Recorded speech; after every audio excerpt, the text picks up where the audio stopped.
नमस्कार प्यारे विद्यार्थियों, हमारा अध्याय चल रहा था क्या हमारे आसपास के पदार्थ शुद्ध हैं। उस अध्याय में हमने काफ़ी अनुप्रयोग कर लिए। फिर उसके बाद हमारा अगला अनुप्रयोग आता है कि वायु से गैसों को कैसे पृथक कर सकते हैं या फिर कैसे प्राप्त कर सकते हैं। आप जानते हो वायुमंडल में हमारे कई तरह की गैसों का मिश्रण होता है, जिसमें नाइट्रोजन, ऑक्सीजन और अन्य कार्बन डाइऑक्साइड गैस है। काफ़ी सारी गैसों का मिश्रण होता है। इन मिश्रण में से हमको गैस कैसे प्राप्त कर सकते हैं, गैसों को अलग कैसे कर सकते हैं, उसको हमको समझना है इस प्रयोग के माध्यम से। तो हम वायु से गैसों को कैसे पृथक कर सकते हैं, इससे पहले मैंने आपको प्रवाजी आसवन और आसवन विधि पढ़ाई थी। उसमें मैंने आपको प्रवाजी आसवन में बताया था कि प्रवाजी आसवन विधि द्वारा हम वायुमंडल से गैसों को पृथक कर सकते हैं। उसी पर अगला प्रश्न बना है आपका कि वायु से गैसों को कैसे प्राप्त कर सकते हैं। तो प्रवाजी आसवन विधि द्वारा वायु से गैसें हम प्राप्त कर सकते हैं। कैसे प्राप्त करेंगे? ये वायु है जो कि कैसी अवस्था में होती है? गैसीय अवस्था में होती है। इस वायु का दाब बढ़ाकर, प्रेशर, दाब को बोलते हैं इंग्लिश में प्रेशर, दाब बढ़ाकर तथा तापमान यानी टेम्परेचर कम करके वायु को संपीड़न अथवा ठंडा किया जाता है। फिर क्या होगा? जब इसका तापमान कम कर दिया जाएगा और दाब बढ़ा दिया जाएगा, इस पर प्रेशर अधिक कर दिया जाएगा और टेम्परेचर कम कर दिया जाएगा, तो ये जो वायु है जो गैसीय अवस्था में है वह आपकी लिक्विड अवस्था में यानी द्रव्य वायु में परिवर्तित हो जाएगी। इसका हम क्या करेंगे? प्रवाजी आसवन कॉलम जो हमने चित्र बनाए थे, उसमें हमने प्रवाजी आसवन कॉलम बनाया था, उसमें हमको वायु को धीरे धीरे गर्म करना है, जिससे वायु जो है वो अपनी अलग अलग ऊंचाइयों पर पृथक हो जाएगी। यानी विभिन्न ऊंचाइयों पर गैसों में पृथक्करण हो जाएगा। जैसे किसी गैस का कोई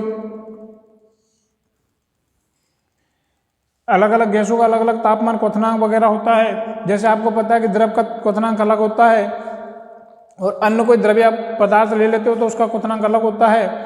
तो उनकी जो गैसों की ऊंचाई प्राप्त होगी, इस प्रकार की ये अलग गैस होगी, ये अलग प्रकार की गैस है, ये अलग प्रकार की गैस है। इस प्रकार हमको जो प्रवाजी आसवन का कॉलम है उसमें गैसों की अलग अलग ऊंचाइयाँ प्राप्त होगी, जिससे हम अलग अलग गैसों का पृथक्करण कर सकते हैं, उनके बारे में जान सकते हैं कि ये कौन सी गैस है।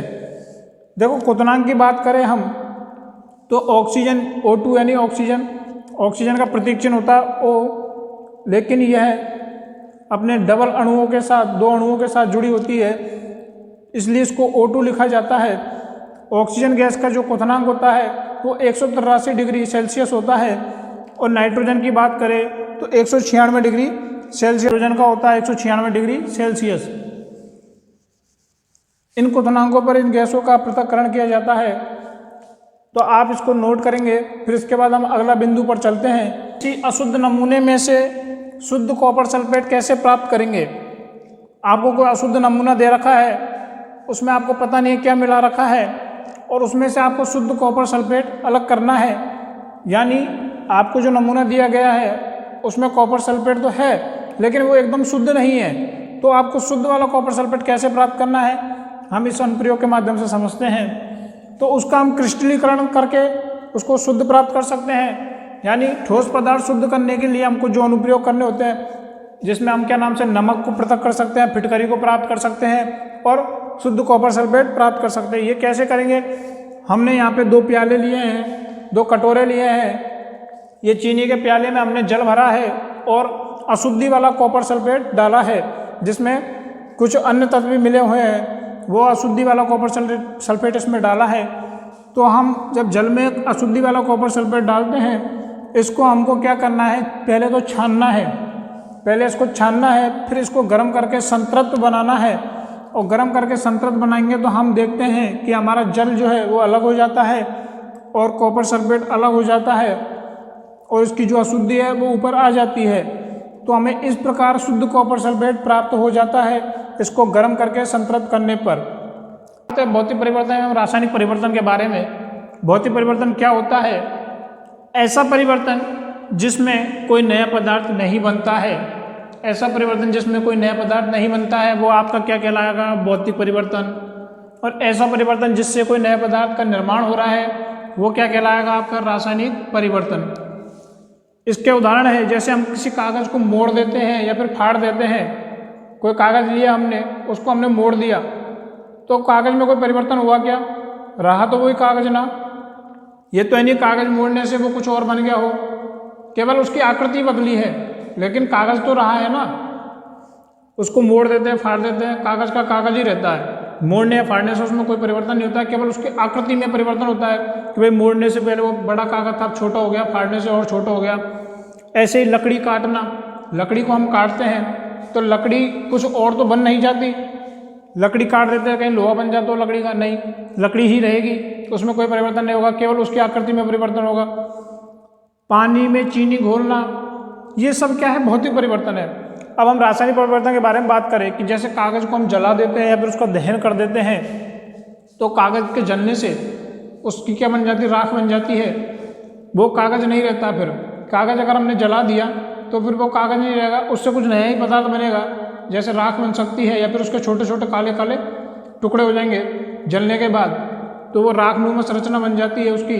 तो मतलब पहले कागज़ था, अब कुछ नया पदार्थ प्राप्त हुआ है, अर्थात परिवर्तन हुआ है, तो नया पदार्थ बन गया, तो रासायनिक परिवर्तन है। लकड़ी को जलाते हैं हम, तो क्या लकड़ी जलाने के बाद लकड़ी ही बचती है क्या? नहीं, जबकि लकड़ी को काटते हैं हम तो लकड़ी रहती है। तो लकड़ी को काटना तो है भौतिक परिवर्तन, लेकिन लकड़ी को जला रहे हैं तो उससे हमको कोयले प्राप्त होते हैं, लकड़ी को जलाने से कोयले प्राप्त होते हैं। और जब ये परिवर्तन से कोई नया पदार्थ बन रहा है तो वो हो जाएगा आपका रासायनिक परिवर्तन। किण्वन भी जो है आपका रासायनिक परिवर्तन होता है।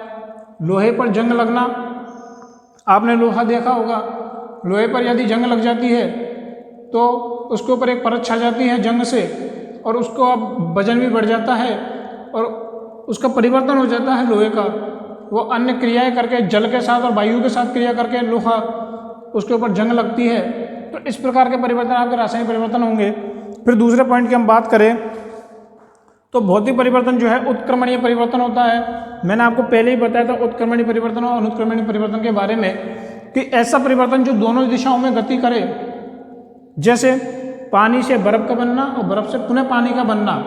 यहाँ पे मैंने तीर का चिन्ह लगाया है, वो दोनों दिशाओं में है कि पानी से बर्फ का बन रहा है और बर्फ से वापस पानी बन रहा है। तो इस प्रकार का चिन्ह जो है, डबल तीर के निशान का चिन्ह उत्क्रमणीय अभिक्रियाओं में लगाया जाता है, क्योंकि यहाँ पे जो परिवर्तन हो रहा है वो उत्क्रमणीय परिवर्तन है। दोनों दिशाओं में परिवर्तन हो सकता है, संभव है परिवर्तन। आप पानी से बर्फ भी बना सकते हो, बर्फ से पुनः पानी बना सकते हो, लेकिन हम एक बार दूध को दही में बदल देते हैं, दूध से दही बना लेते हैं, तो पुनः दही से दूध का निर्माण नहीं किया जा सकता। इसलिए दूध से दही का बनना अनुत्क्रमणीय परिवर्तन हो जाएगा, जो किस में आता है? रासायनिक परिवर्तन में। रासायनिक परिवर्तन एक अनुत्क्रमणीय परिवर्तन है और भौतिक परिवर्तन एक उत्क्रमणीय परिवर्तन है। फिर हम बात करें तीसरे बिंदु की, कि ये जो भौतिक परिवर्तन है ये अस्थायी परिवर्तन है। कैसे? कि यहाँ से हमने पानी को बर्फ में बदल लिया और बर्फ से पुनः पानी बदल लिया। कोई एक स्थिति में फिक्स नहीं है, ये परिवर्तन होता रहता है इसमें, इसलिए अस्थायी परिवर्तन है। लेकिन ये स्थायी परिवर्तन है रासायनिक वाला, कि रासायनिक परिवर्तन एक स्थायी परिवर्तन है। क्यों? क्योंकि हम जब दूध को दही में बदल देते हैं तो पुनः दही को वापस दूध में नहीं बदल सकते, इसलिए ये जो परिवर्तन है वो स्थायी परिवर्तन है। इसके बाद आपका जो अध्याय है वो पूरा समाप्त हो जाता है। मैं आज आपको PDF में क्वेश्चन आंसर तैयार करके आपके ऐप पे डाल दूंगा, जिससे आप क्वेश्चन आंसर करोगे। धन्यवाद।